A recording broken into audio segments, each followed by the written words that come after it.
Please take your seats quickly, ladies and gentlemen. Thank you.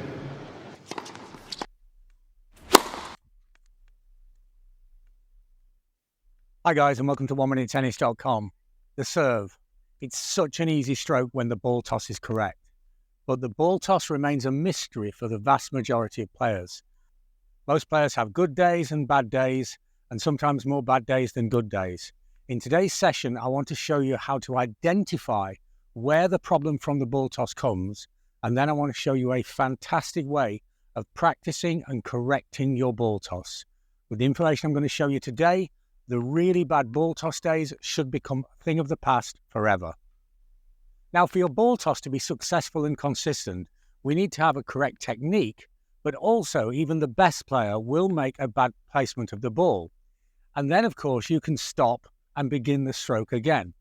But for most players, that's extremely difficult because they don't recognize when the ball toss is bad until too late. But how often do you hit the bad one? How often is it that after you've made the serve, or even as you begin the upswing to the ball where you really cannot stop, you're actually thinking, oh no, this is a bad ball toss. My ball toss is so bad today. Why don't I place the ball in the right place? You see, the problem is one of identification. How quickly in the actual movement do you recognize that the ball's not going into the desired place? And so we need to practice to recognize this at the right stage. It's not much point in putting the ball in the air, hitting it, and then saying that was a bad ball toss. What's important is that you put the ball in the air and say, stop, and start again. Now, nearly everybody watching this will have stopped and started the serve again.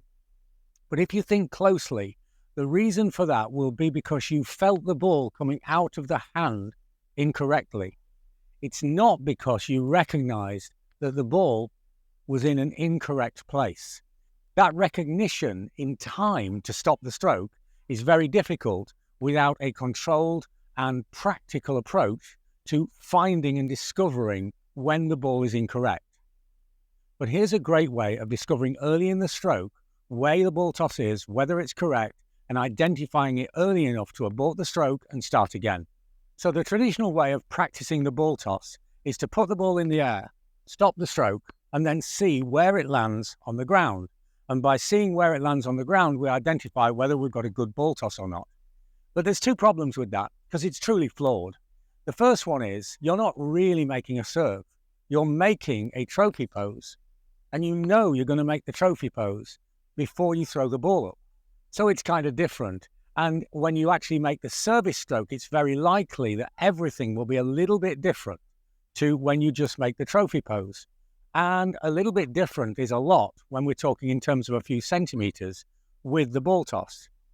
And then the second issue with just practicing this way in an isolated fashion is what happens to most people is that the height of the ball varies enormously when they're not actually hitting the serve.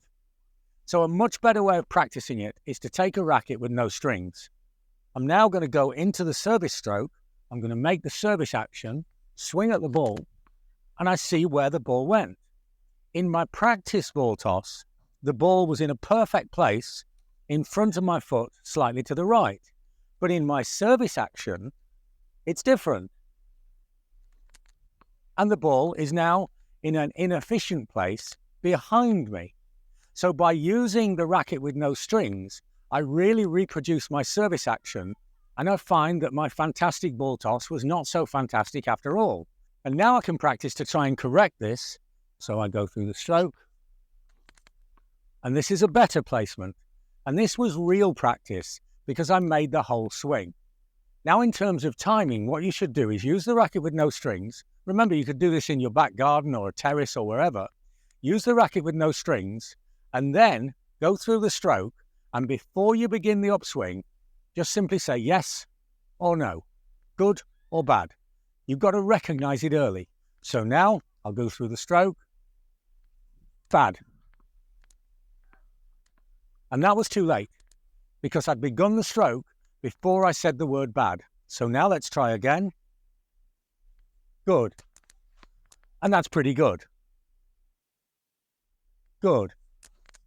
And that's good. I didn't say the word bad, but I did recognize it. bad. And now I'm recognizing the ball toss early enough to actually abort the swing, and so I can avoid those bad ball tosses, and also I'll be more likely to gain control of the ball toss because I'm recognizing what I'm actually doing instead of just reacting after I've hit the stroke. So practice this way, think about the ball toss timing, and you'll find that you can then, with this practice, you have to do the hours, you have to do the practice, but with this practice, you'll find that you can control the ball toss much better, the serve becomes more consistent, that the essential foundation of the serve itself is vastly improved. Let me know how this works in your game, because this is a great way of actually practicing. And remember, the timing of when you recognize whether it's good or whether it's bad is essential to have that consistent, powerful serve. If you like my ideas, have a look at my books on Amazon.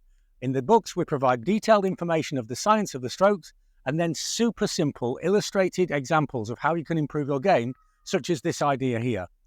Or for more personalized information, have a look at what we're doing with online coaching. I'm helping players in over 30 countries all over the world, with all ages and all levels. For more information on this, have a look at the website or simply email us. So it's no good just having a good ball toss most of the time. You need a good ball toss all of the time. And to do this, you've got to recognize when the ball toss goes astray and then to be able to correct it. And this is a great way of doing it because you're practicing a real service stroke, and then you're practicing recognizing it early enough to actually make a change to your serve. Thanks for watching, and see you next time for more unique tennis lessons that really work.